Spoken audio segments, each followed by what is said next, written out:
गंगा नदी में कछुआ सेंचुरी को डिनोटिफाई करने और नमस्कार दर्शकों, आप देख रहे हैं बदायूं मिरर और मैं आपके साथ निशा।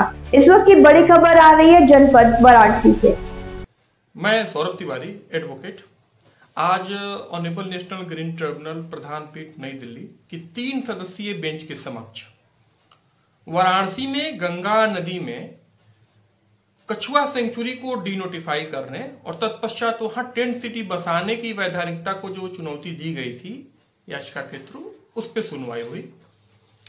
आज ऑनरेबल एनजीटी का जो ऑब्जर्वेशंस है वो बहुत ही महत्वपूर्ण है, ओरल ऑब्जर्वेशन।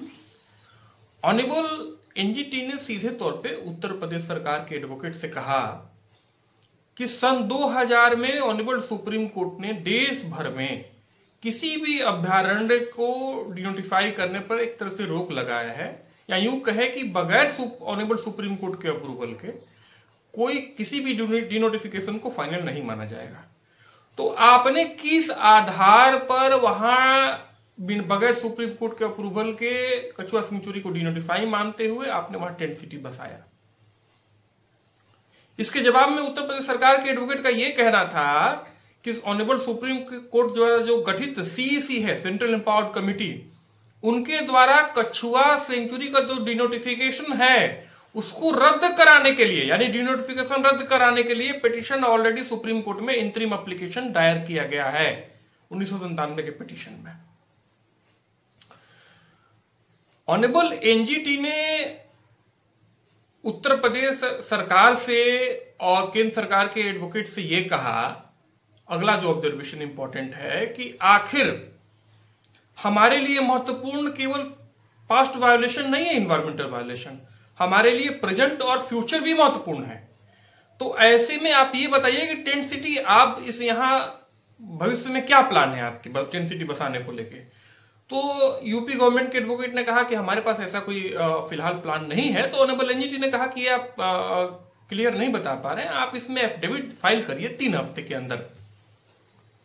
मेरे द्वारा बहस के दौरान एक पॉइंट उठाया गया याचिकाकर्ता की तरफ से कि जो इन्वायरमेंटल कंपेंसेशन जो टोटल 17,12,500 और 17,12,500 अलग अलग दोनों जो टेंट कंपनियों पे इंपोज किया गया था इन्वायरमेंटल कंपेंसेशन, पर्यावरणीय क्षतिपूर्ति यूपीपीसीबी द्वारा, वो अभी तक रिकवरी नहीं हुई है। जब मैंने ये पॉइंट आउट किया तो इस पर ऑनरेबल ट्रिब्यूनल ने पूछा यूपीपीसीबी के एडवोकेट और उत्तर प्रदेश सरकार के एडवोकेट से, तो उनके द्वारा कहा गया कि हमने लेटर लिखा है और अथॉरिटीज को, गुजरात सरकार को भी, और वो रिकवरी। तो ऑनरेबल एनजीटी ने कहा कि ये नहीं, आप एफिडेविट फाइल करिए इस पर क्लियर, और ये बताइए, स्टेटस बताइए और रिकवरी करिए आप जो इन्वायरमेंटल कंपनसेशन है।